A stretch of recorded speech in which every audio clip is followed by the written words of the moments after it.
If you're interested in the story behind the business headlines, check out Big Technology Podcast, my weekly show that features in-depth interviews with CEOs, researchers, and reformers in business and technology. Hi, I'm Alex Kantrowitz. I'm a longtime journalist, CNBC contributor, and the host of the show. I empty my Rolodex every Wednesday to bring you awesome episodes, so go check out Big Technology Podcast. It's available on all podcast apps. Would love to have you as a listener. The HP AI PC breaks language barriers instantly by translating up to 44 languages in real time, powered by the Intel Core Ultra processor. With the right tools, work doesn't have to feel like work. Learn more at hp.com/AI PC. Hey, I'm Kwame Christian, and you are about to step into the world of Negotiate Anything, the #1 negotiation podcast in the world where we teach you how to make difficult conversations easier while getting more of what you want in the process. Each episode is packed with practical tips and strategies from the experts. We delve into negotiation, conflict resolution, and leadership skills that are crucial in both business and in life. Whether you're closing a deal, managing a team, or navigating personal relationships, Negotiate Anything provides you with the tools you need to succeed. Our conversations are real, relatable, and most importantly, rooted in practicality. So if you're ready to transform your conversations and elevate your negotiation skills, join me on Negotiate Anything. Subscribe and listen on Apple Podcasts, Spotify, or wherever you love to listen. Let's make every conversation a winning negotiation. Hey everyone, it's Kwame Christian, host of Negotiate Anything, asking you to please do not skip forward because this is not a commercial. Okay, I've got something for you. So we want to hear from you, our incredible listeners, because your feedback is super helpful in making the show even better. We've created a quick and fun form to get to know you, and this is your chance to make the show even closer to what you love. And here's the best part. If you fill out the form before December 31st, 2024, you'll be entered into a raffle to win a signed copy of my book delivered straight to your door. It only takes a few minutes, and your input will help to shape the future of Negotiate Anything. Find the form in the description of this episode, and we'll announce the winner in January. Who knows? It might be you. Thanks for helping us to make the show even better and even more connected to you. Good luck in the raffle.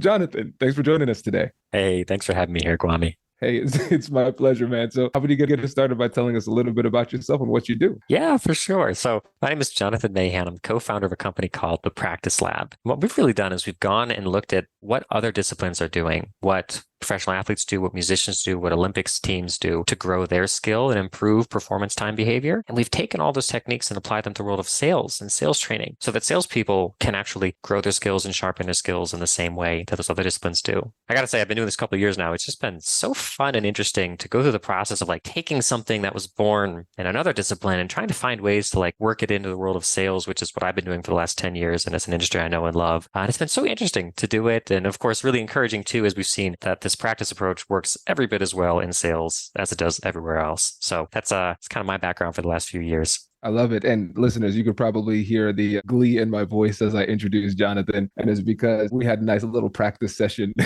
of the first about 7 minutes of the podcast because we had some audio issues. And so this is our second time going through it. So listeners, check out how sharp this question is going to be. It's going to sound really organic too. So Jonathan, I have a question for you. Now that we're talking about practice, I'm realizing that folks who are in professional disciplines like sales, negotiation, or leadership in general, where we're communicating all the time, I think one of the biggest disconnects that they have is that they don't have a really great or strong understanding of what practice really means in the context of communication. So let's start off with some of the common misconceptions that people have about practice before we actually get into what it really means in this context. Wow, such a deja vu moment. It came out even better the second time, though, thanks to your practice. Thank you.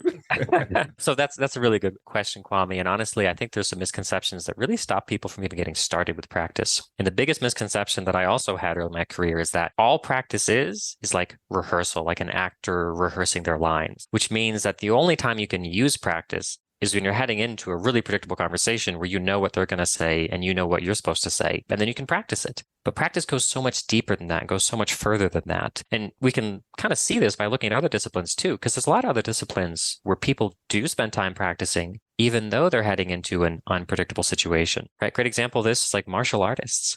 They don't know what their opponent's going to do. They don't know what moves they're going to face. They don't know anything that's going to happen once they get on that mat. But they still practice, right? They practice the individual moves to make sure they're fluid and second nature and they can perform them flawlessly. They practice giving their brain the experience of reading an opponent and making snap-second decisions about, what move to use next. And they still use practice to sharpen their skills, to grow their brain's ability to perform so that when they get into that unpredictable situation, they can perform better. So practice goes far beyond just rehearsal and practicing your lines, so to speak. And practice really involves sharpening and strengthening your brain so that your brain can perform better under pressure.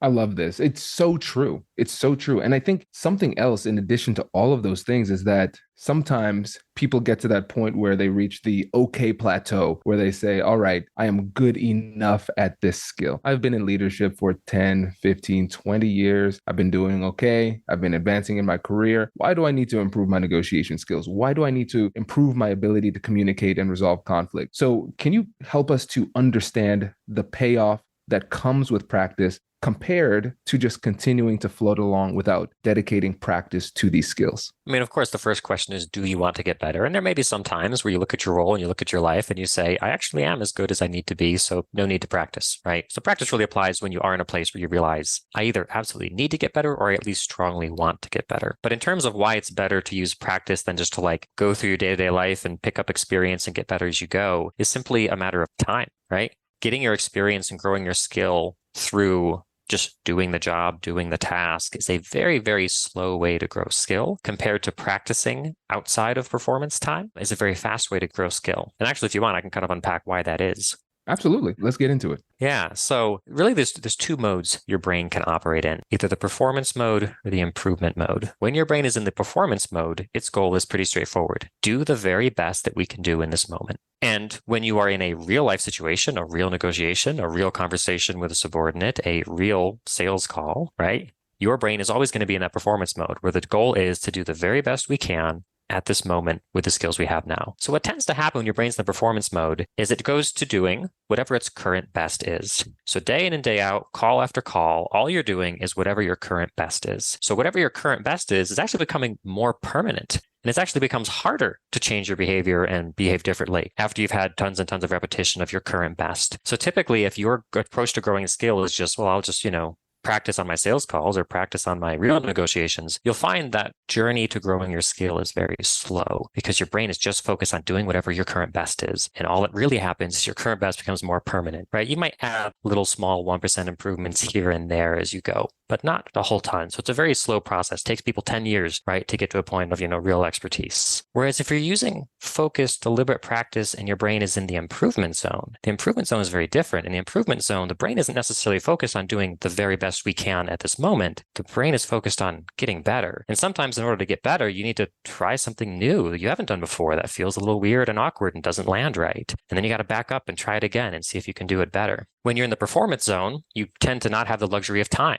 Someone hits you with an objection, you've got maybe a 1 or 2 second pause to take a deep breath, and then you got to hit them with the best response you got, which again is probably going to be the same as what your best response was last time you got that objection, right? Because it's your current best that you've got. Whereas in the improvement zone, you have that ability to slow down, to pause and to think, okay, what did I just hear? What are my options that I have for how I could respond? What are the pros and cons of each option? Let's try this one. Ooh, that didn't feel good. Let's back up and try that again. Let's try this one. Ah, yes, that felt better. And now suddenly your brain is actually handling a situation differently. It's experimenting, it's learning, it's filling out its patterns and mental models of how the world works. And it's actually learning things it never learned before, doing things it never did before. And suddenly you can start to change your behavior and grow skill and take things that were always theoretical things you learned on a page and turn them into things that are really baked into your brain's networks and you're able to do. So the power of practice is that it allows your brain to be in that improvement zone where, again, it can slow down, where it's safe to make mistakes, where it can make different choices, where it can be more aware than it normally is when it's just in that improvement zone. Than when it's in the performance zone. So when you are in the improvement zone, you can dramatically accelerate the process of growing and building skill compared to when you're just always at performance time, hoping you'll get better from repetition alone.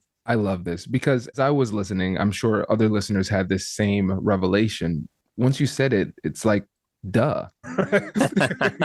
Because if you imagine being a coach of any type of sports team, they're just not like, hey, go play the sport. That's not practice. They're just not throwing somebody a ball and say play, right? We actually have dedicated time for specific skills, honing those skills. And this is beneficial for me, even as a negotiation trainer. I have a training that I'm doing tomorrow, and I give people simulations a lot of times. I like this idea of injecting a little bit of time because, like you said, if we are in our performance mode, we're just going back and forth with what we're comfortable with and familiar with. But now I'm going to give them the instruction to say, hey, if you're not exactly sure what to say next, take as much time as you need and try to utilize something that you learned from the training. So I appreciate that little gem. This is really important because we're recognizing that these small tweaks in our mentality or in our philosophy and our approach to learning these skills can have a massive impact when it comes to the growth that we experience after going through dedicated and intentional practice.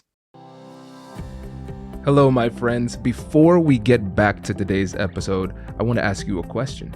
Have you ever wondered how to elevate your team's negotiation game and how you can help the folks on your team have better, difficult conversations?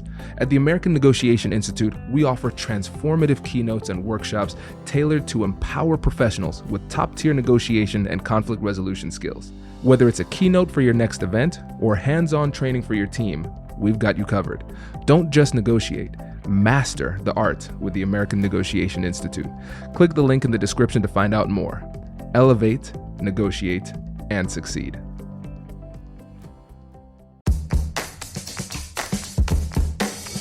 Hey you, I'm Andrew Seaman. Do you want a new job? Or do you want to move forward in your career? Well, you should listen to my weekly show called Get Hired with Andrew Seaman. We talk about it all, and it's waiting for you, yes you, wherever you get your podcasts. Introducing the HP AI PC, your powerful AI assistant. Easily search through personal files, gain valuable insights, and make smarter, more informed business decisions. Unlock the future of work today with the HP AI PC, powered by the Intel Core Ultra processor. With the right tools, work doesn't have to feel like work. Learn more at hp.com/AIPC.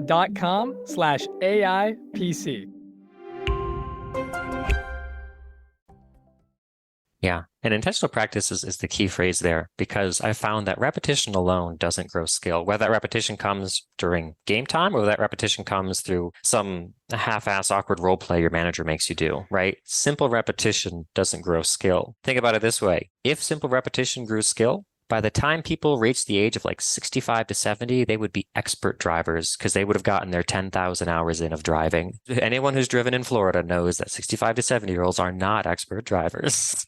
So simple repetition does not grow skill, right? I'm no better at tying my shoes now than I was when I was 12 years old, even though I've had so many repetitions at it. So to have practice benefits, you have to be more than repetition. There has to be that awareness going into it of what exactly you're trying to do here, what good looks like and what you're aiming for. There needs to be a chance to, of course, practice in the improvement zone where there isn't this pressure to perform and where you do have the benefit of some space to think things out. But then there needs to be immediate reflection on what just happened and measuring it against that standard of that you had in mind going into it. You got to highlight maybe where your performance missed the mark. And then you try again. And try to implement that feedback, whether it's feedback you gave yourself or feedback a partner gave you. Try to immediately implement it again and see how that feels. And do this back to back over and over, and your brain can very quickly start to, again, learn new patterns and pick things up that it didn't used to have before. But what I see all too often happening when people do some kind of role play, whether it's sales or negotiation, is like, there's no clarity going into it as to what good looks like. It's just like, hey, I'll hit you with an objection and just give me your best response. And then they'll get a little bit of feedback on something that could be better,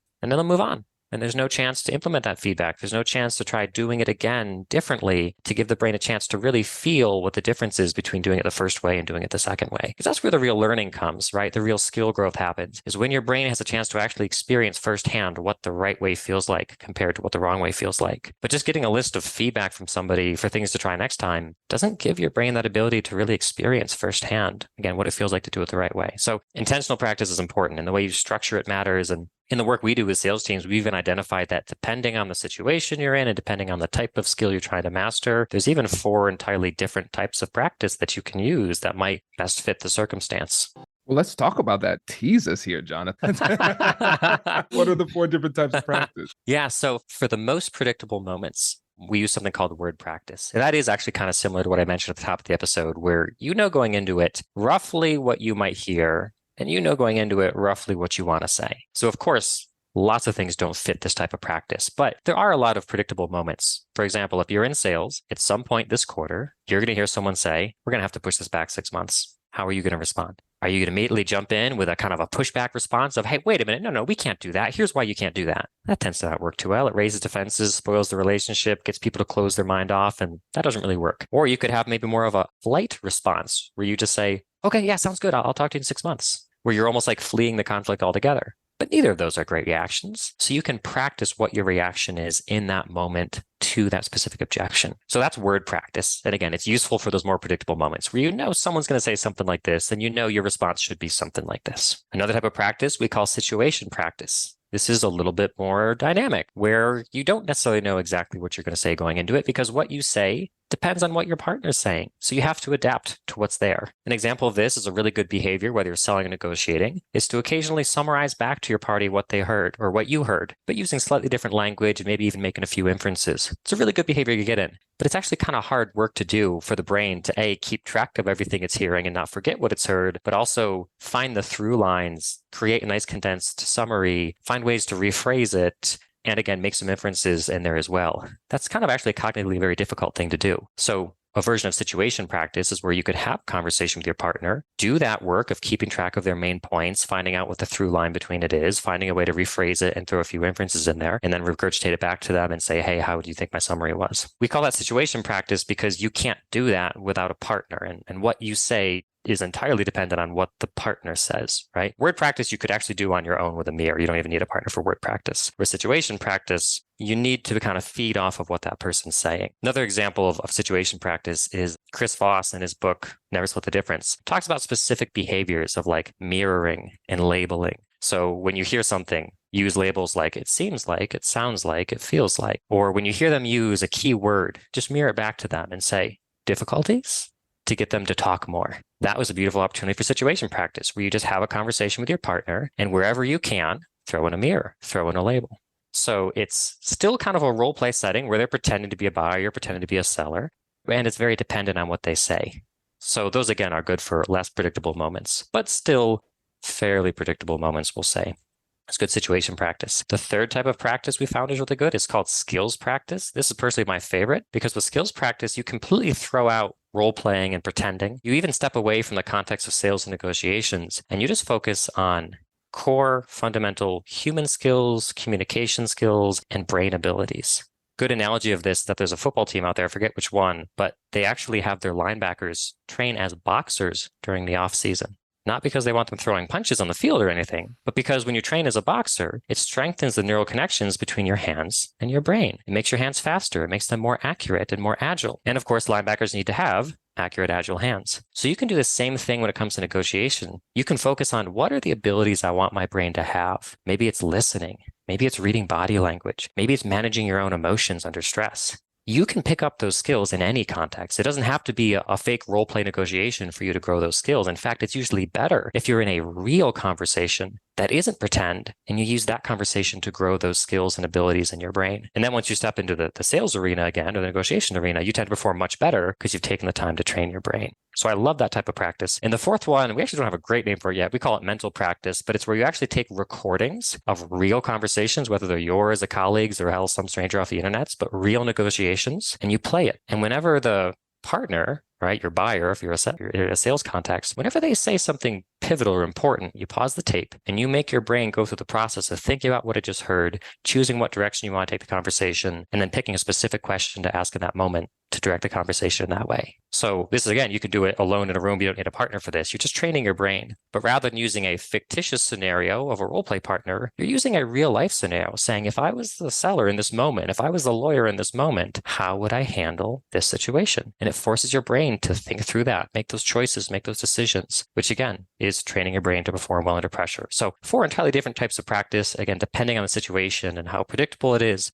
with, of course, those last 2 I mentioned of skills practice and mental practice being great for the stuff that is less predictable, right? Those can be great ways to practice. So that was a lot. I'm going to take a deep breath there, Kwame.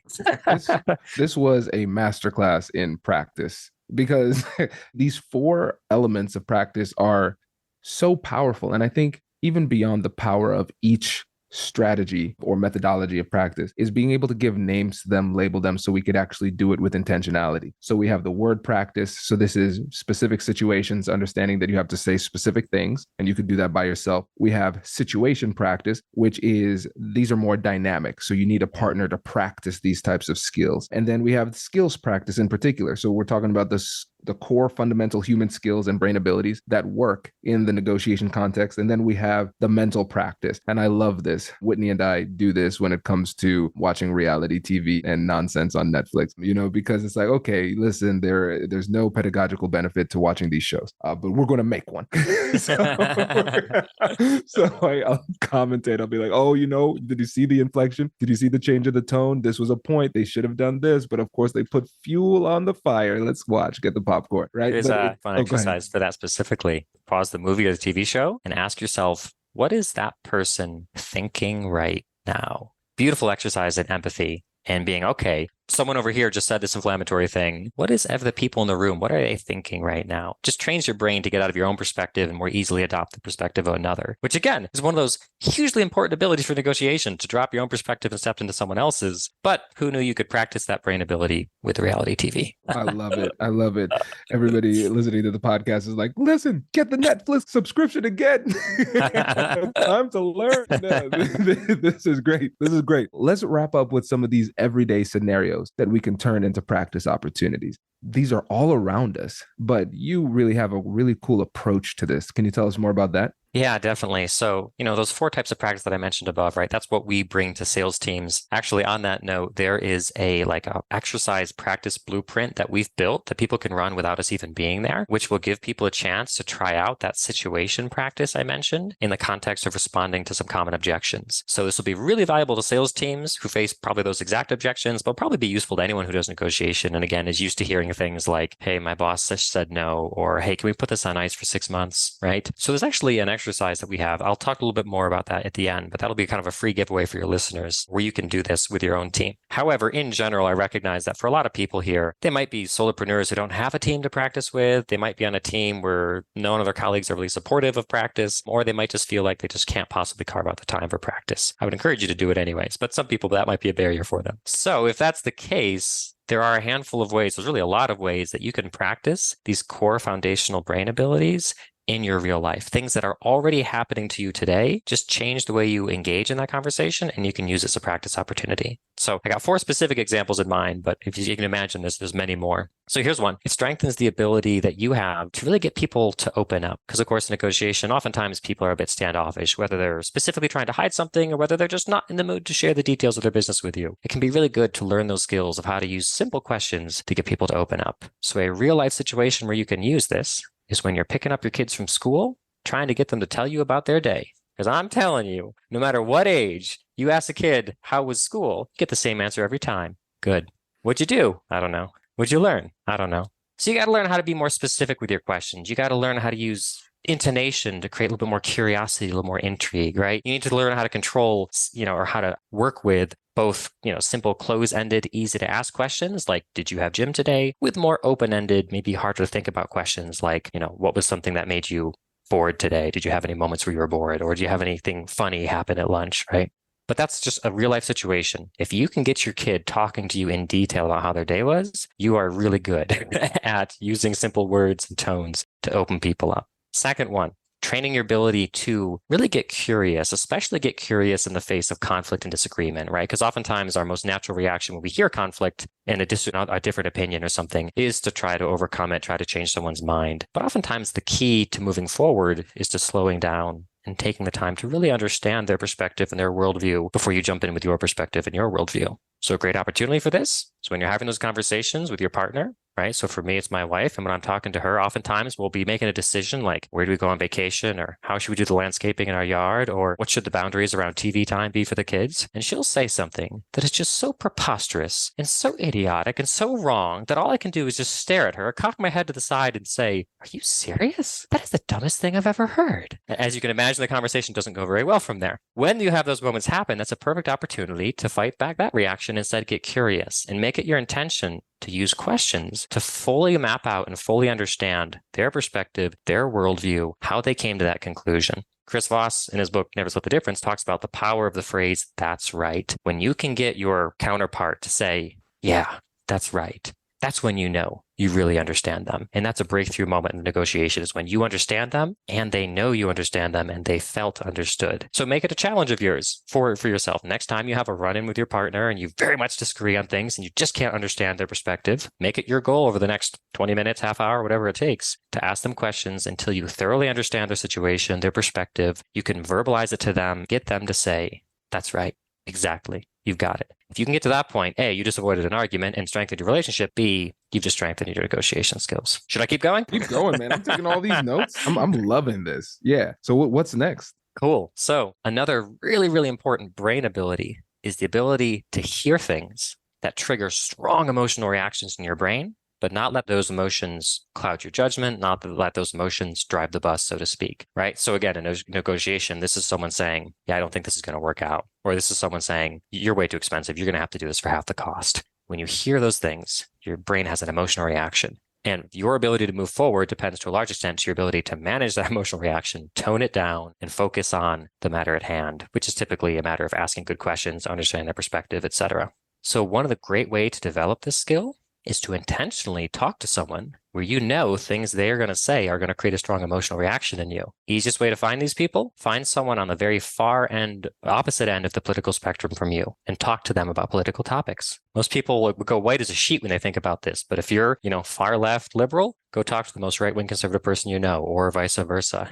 Talk to them about those hot button issues of politics and money and immigration and gay rights and whatever kind of issues you guys disagree on. Talk to them. Your intention here is not to change their mind. Your intention here is simply to better understand their world. And more importantly, your intention is to manage your own emotional reactions, because there's going to be a lot of things they say in that conversation that cause some really strong reactions in you. But this is a beautiful opportunity for you to train your brain to take that emotion, set it aside, focus on the task at hand, which is understanding their perspective, right? I actually had a podcast called Courageous Conversations that I did for like a year in 2021. And that podcast helped me become a better seller more than anything else I've ever done. Had nothing to do with selling, right? It was me and a bunch of people I disagreed with strongly, talking about race, talking about religion, talking about sexuality. And yet it trained my brain in how to get curious, how to listen, how to manage my own emotions. And it made me a much better seller. So as terrifying as it sounds, I encourage you to do that. Next family reunion, right? Your neighbor, whoever it is that you disagree with, use the opportunity to train your brain. And just the last one, also kind of in that area of nerves. I know a lot of times going into negotiations, right, people just are wrecked with nerves, right? And they're just so nervous. Their whole body is feeling it. It makes them hard for them to prep, makes it hard for them to perform. One way you can train your brain on how to respond better to that is to intentionally do things that make you nervous involving humans, human communication, human interactions. An example of this is for most people, the idea of walking up to someone in a Starbucks who's sitting there and sitting down next to them and saying, hey, can we have a conversation? Or, hey, would you mind if I sit with you? For most people, that's absolutely freaking terrifying, the thought of doing that, right? I can just picture for myself, if I was actually going to do that, standing there in Starbucks, looking at that person and being like, oh boy, I'm going to do it. The sweat would be pouring out of me. My stomach would be twisting in knots. I'd be breathing hard. That's an opportunity to train your brain, though, on how to handle that, feel it, set it aside, move forward, do it anyways. Do that half a dozen times and suddenly your brain isn't quite so nervous. And then when you're getting on your next negotiation call, you don't have quite the same amount of nerves going into it. So there's many more examples I imagine, but those were kind of a few I thought up of in advance of this show that, again, can really help you to strengthen your brain and practice negotiation skills, even outside the context of practicing with colleagues and anything like that.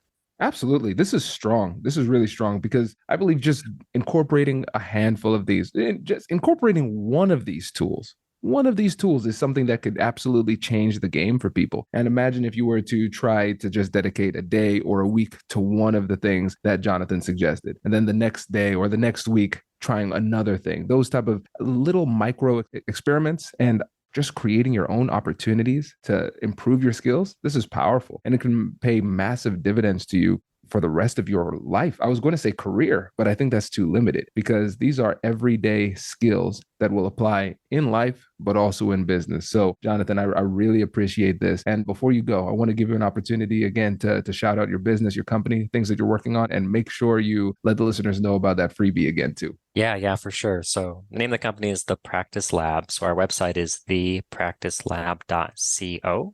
.com is actually something totally different, unrelated business. So .co will get you to us. And again, we work with sales teams to give sales teams a chance to practice these skills that we've mentioned today in a way that's really easy for them, really easy for management, right? Really light lift for everyone all around, but ultimately grows to the kind of record skill development that other disciplines have tapped into to grow a lot of skill in a hurry. And it's much, much quicker than traditional sales training, or much, much quicker than letting your reps just kind of figure it out on their own as they go. So anyone who manages a sales team, who wants to see their sales team practicing their skills, certainly reach out. But for anyone who just wants to try out this type of practice on their own, reach out to us because, as I mentioned before, we have this like blueprint kit of exactly how to run a practice session that incorporates all those principles I mentioned at the top of the episode of what makes for good practice, right? Being in the improvement zone, getting feedback, knowing what good looks like, etc. And it's already pre-built, ready to go for you. It really doesn't take more than maybe 30 minutes of prep time just to look through the materials. And then you can run this session with your team and they'll get a chance to learn about a specific approach to responding to objections that helps to lower your counterpart's defenses,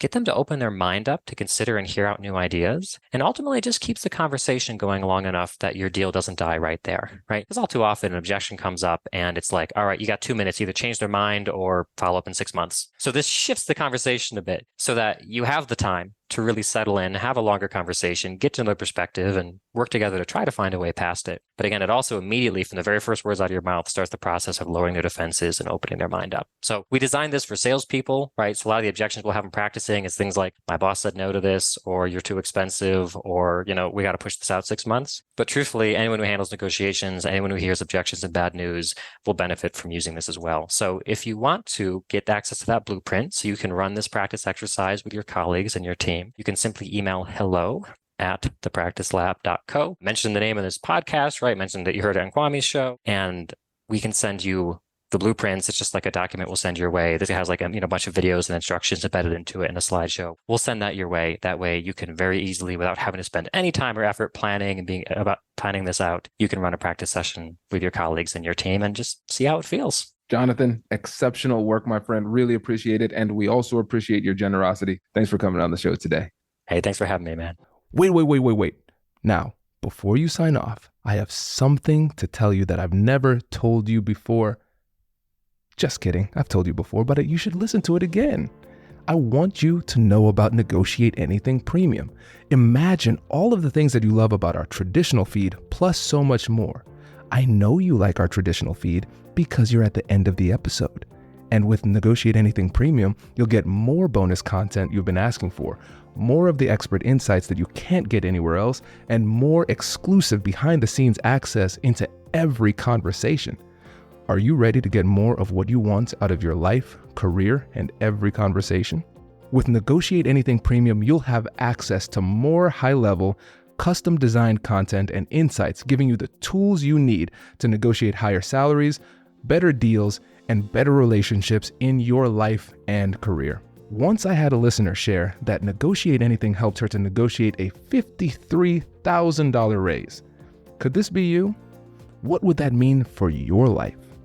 I've seen firsthand the impact this model has had on my life and the lives of my corporate clients, and I am confident that it can do the same for you. Are you ready to negotiate more of the best things in life? Click the link in the show notes to learn more. I'll catch you later.